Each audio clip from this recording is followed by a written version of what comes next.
Well, good morning and welcome to Fans Banter. Have a little few news things for you.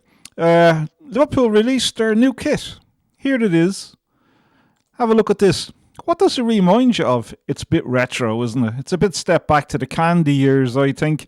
Yeah, so Liverpool will sport a new kit next season. Will it improve them? I don't think it'll improve them too much. I don't think the jersey makes a hell of a bit of a difference. It's all about revenue, isn't it? It's all about getting the money in. I'm not one for jerseys. I have a few of them, but I'm not one for jerseys. I think I'm too old for jerseys, to be quite honest with you. They never look good on me. Red is not my colour. Red is just not my colour. Not to wear in any way, but I do have one. Well, I have three. Yeah, but yeah, it looks a bit retro. I don't know whether I like it. I don't know. It's a football jersey. They release them every year. It's all about money. But that's it.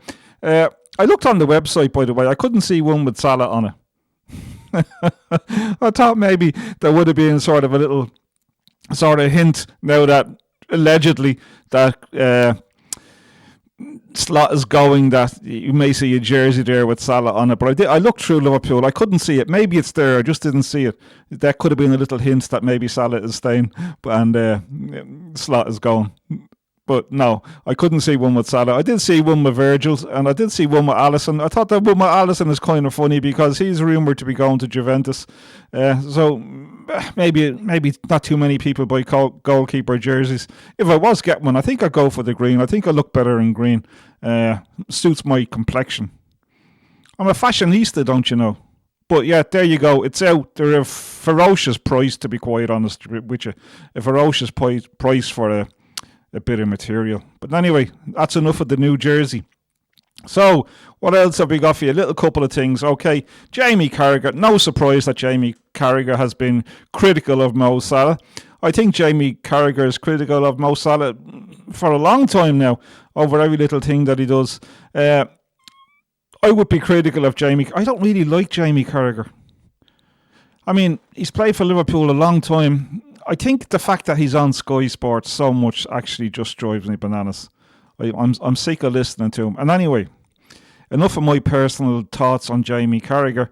But he has been critical of Mo Salah, about Mo Salah's recent outbursts, and he's called him selfish. It's no surprise that Jamie Carragher would call Mo Salah selfish, because I think he's called him selfish a couple of times over the last couple of years, and unselfish and not very professional in his things that he does say and the things that he comes out with. He thinks it's all about Mo Salah. That's basically what I'm trying to get to. Jamie Carragher thinks it's all about Mo Salah, and that's why Mo Salah has come out with what he has come out with at the time that he's come out with it. But he does go on to say, and we talked a little about this briefly, would Slot have the balls to, well, we did a post on it. Would Slot have the balls to drop Mo Salah for the last game against Brentford? And Jamie Carragher says he won't. That he feels that Arne Slot has to do what's best for Liverpool, and that could be having Mo Salah in the starting lineup, and that he shouldn't what's the bite off his nose to spite his face or something like that. One of those little sayings. Anyway, so yeah, critical, but still thinks that he should play him. Yeah, anyway. Jamie Carragher, I'm not a big fan. I still remember that spitting incident. Remember? It was on Sky Sports there a couple of years ago where he spat at somebody out his car window. Yeah, pretty disgusting, Jamie. Haven't forgot about that. Anyway, what else have we got here? We have this. Alisson is fit to play. Apparently, Alisson has been training, I presume full pelt, for the last 2 weeks. And the Brazil manager, Carlo Ancelotti, has said Alisson will be fit to play against Brentford at the weekend and is fit to play for the World Cup. So it's a bit of a strange one. I mean, if he's fit to play and he wasn't on the bench at the last couple of games, well, a good few games, one would wonder what is actually going on. And with the indications pointing towards that Alisson wants to leave Liverpool and go to Juventus, it's a very interesting one that it's come out from the Brazil manager that Alisson is fit to play. So I wonder if there's anything in that. I don't know. There's probably nothing in it. Maybe I'm just over-exaggerating things or overthinking things. But yeah, so Alisson is fit to play, apparently. Announced by the Brazilian manager, and should be in the starting team, no doubt, for the weekend. We'll have to wait and see on that one. It'll be interesting to see if he is actually there. And maybe that might be an indication that maybe, all is not well with Alisson and Slot, as well as a few other players. Anyway, so I was watching Arsenal last night scrape over the line against a Burnley team, and they won, didn't they? They won 1-0. So it's looking like they're probably they have one hand on the trophy, and but while I was watching it, before that, Havertz should have been sent off. An absolutely dreadful tackle on the Burnley player with about 20 minutes to go. So that could have changed the game a little bit. So when you think about all the little decisions that have gone Arsenal's way, the goal against West Ham that was disallowed, even though there was a couple of penalties leading up to that, and now last night when they should have went down to 10 men with a dreadful tackle from Havertz. And incidentally, he was taken off as soon as they possibly could get him off the pitch after that tackle. Yeah, but they win 1-0. And I'm not talking about that game. But as I was watching that game, there was an announcement on Sky Sports right in the middle of the game that Pep Guardiola has called time and he will be finishing up as the Man City manager at the end of this season. Pep to leave. Is it the end of City as a Premiership force? Maresca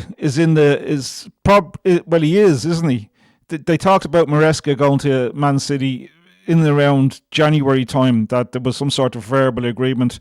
Probably a lot of people just sort of, maybe just another news thing. But now it seems that Maresca will be the Man City manager at the start of next season. And is that the end of City as a Premiership force? So let's look at what's actually going on in the last the last short while in the Premiership. So Chelsea get a new manager, Alonso. Pep Guardiola is gone from Man City at the end of the season. Man United give Carrick, is it a 2-year deal with an option for an extra year? And Liverpool going to part ways with Slot, allegedly. Allegedly, I have to put in the allegedly bit because it's not actually official yet, but it's been suggested by in other places by people with sources that Slot will actually be going at the end of the season. So that leaves Arsenal with the only, out of the top teams, Arsenal with the only consistent manager that will be going into next season. So that probably makes Arsenal favourites to win the league. Again, if they win it this year, to win it again next year.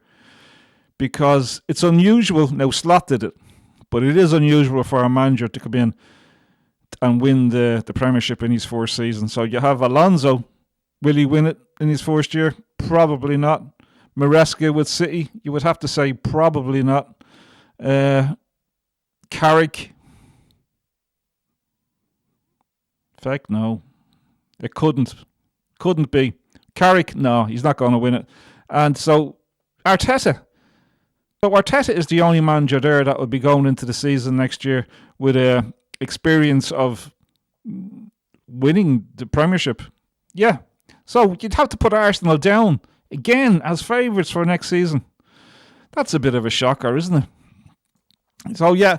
So how do you feel about Pep Guardiola in the hierarchy of great managers in the Premiership? I, for one, I won't be sorry to see him go, to be quite honest.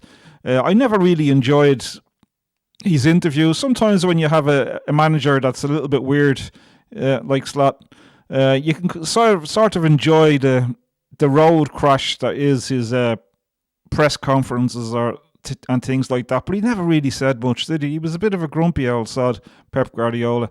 But besides that, how is he ranked in the top managers in the Premiership or in football? If you want to widen it a little bit, and I really don't. I'm a bit nonplussed about Pep Guardiola, to be quite honest with you, because I think he's been, well, I won't say a lucky manager because he's won a lot.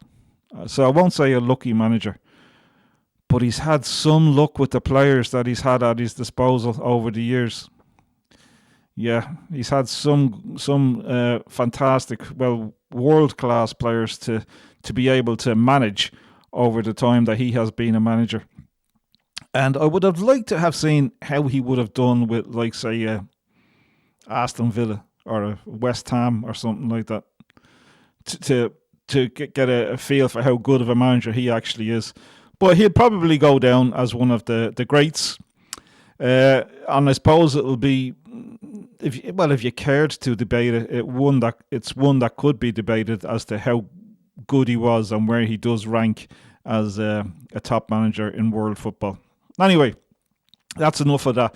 Listen, later on tomorrow, we shall be having a preview of the game coming up at the weekend. And we'll go through our usual thing with that. A couple of mention on injuries, form and all that sort of stuff. And then we'll probably do a team selection that Arne Slot could go for. And then right at the end of that, we'll have a score prediction. But until then, I will leave you with the lovely new jersey for next season. Anyway, that's Fans Banter.